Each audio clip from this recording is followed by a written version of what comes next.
Well, on this night, exactly 1 year ago, probably right now, Sean Hannity was anxiously texting Donald Trump's fourth White House Chief of Staff, Mark Meadows, saying, "I'm very worried about the next 48 hours. Unfortunately for Sean Hannity and the country, Sean Hannity was sending a text to the weakest and most criminally inclined of the Trump White House Chiefs of Staff. Mark Meadows had already engaged in a phone call with Donald Trump to Georgia's Secretary of State, a call that was clearly criminal in nature, a violation of state and federal law on election interference. The whole country had already heard the audio tape of that criminal phone call. Sean Hannity heard the audio tape of that phone call, which is now being investigated by a grand jury in Georgia. He heard the audio tape of that phone call to Georgia's Secretary of State, and that may be why Sean Hannity's texts to Mark Meadows are filled with fear that Donald Trump does not know what he's doing and that Mark Meadows does not know what he is doing. We know now, thanks to Bob Woodward and Robert Costa's reporting in their best-selling book Peril and other reporting, that Donald Trump and Mark Meadows already knew that the White House counsel was threatening to quit over Donald Trump's criminal attempts to change the outcome of the presidential election. On this night, exactly 1 year ago, Sean Hannity texted Mark Meadows, "Pence pressure, White House counsel will leave."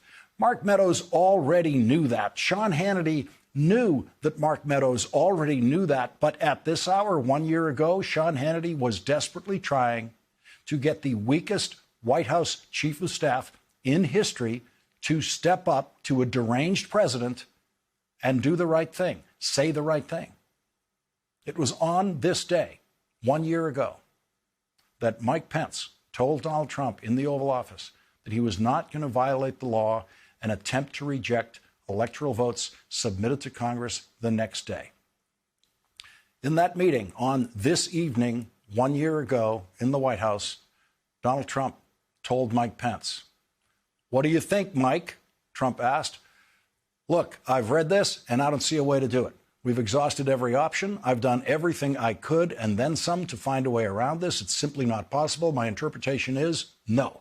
I've met with all of these people," Pence said. "They're all on the same page. I personally believe these are the limits to what I can do. So if you have a strategy for the 6th, it really shouldn't involve me because I'm just there to open the envelopes. You should be talking to the House and Senate. Your team should be talking to them about what kind of evidence they're going to present." "No, no, no," Trump shouted. "You don't understand, Mike. You can do this. I don't want to be your friend anymore if you don't do this. You're not going to be sworn in on the 20th. There is not a scenario in which you can be sworn in on the 20th, Pence said. We need to figure out how to deal with it, how we want to handle it, how we want to talk about it. You've betrayed us. I made you. You were nothing," Trump said. "Your career is over if you do this." Pence did not budge. In a series of tweets today, Robert Costa reviewed some of the developments of this day 1 year ago that we did not know about then, including that Rudy Giuliani even wanted to go over to VP's home and give him a talking to late on 1/5. Pence eventually has dinner that night at residence with several supporters, donors. Giuliani doesn't go over, but strikingly, and not to be forgotten, Trump campaign issues a late statement saying Pence agrees with Trump's position on election, stuns Pence and his advisors. That's the pressure on Pence that Sean Hannity was afraid of. That is what Sean Hannity was advising Donald Trump not to do. Robert Costa writes, "As midnight approached, people in the streets were yelling, delighted and almost euphoric about Trump taking back the election. Trump soon called Giuliani and then called Steve Bannon. He was very arrogant," Trump said of Pence. Trump's 4 words were sobering. It was Trump explaining away a deal gone bad. Pence was not going to break.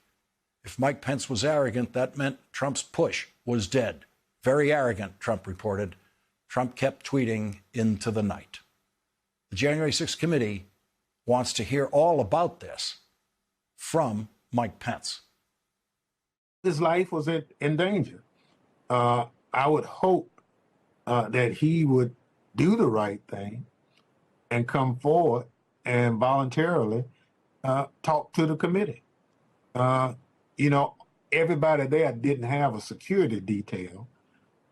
So we'd like to know what his security detail told him was going on and what all went on. I think it's important that the public needs to know. This was the number 2 person in government. Tonight, the January 6th committee has been meeting with someone who is a witness to some of what happened on January 5th and January 6th in the Trump White House. Stephanie Grisham publicly resigned on the night of January 6th after the attack on the Capitol. She tweeted her resignation at 7:59 p.m. Stephanie Grisham made history as the only White House press secretary never to publicly speak with the press. And today, she made history as the first White House press secretary to tell a congressional committee what she knows about a former president's involvement in an insurrection at the Capitol and a criminal conspiracy to violate election law. Stephanie Grisham first served as a White House press secretary. Her final position in the White House was chief of staff to Melania Trump, who, along with her husband Donald, did nothing while the Capitol was being attacked. Melania Trump did not do what Sean Hannity tried to do when Sean Hannity sent a text to Mark Meadows during the attack on the Capitol telling him, ask people to peacefully leave the Capitol. During Donald Trump's criminal attempt to violate election law, Donald Trump apparently took more advice from one of Sean Hannity's advertisers than he did from Sean Hannity. Pillow salesman Mike Lindell is apparently under investigation by the January 6th committee for that advice. In an interview with CNBC, the pillow salesman said he received a notice from Verizon about a subpoena for his phone records from November through early January.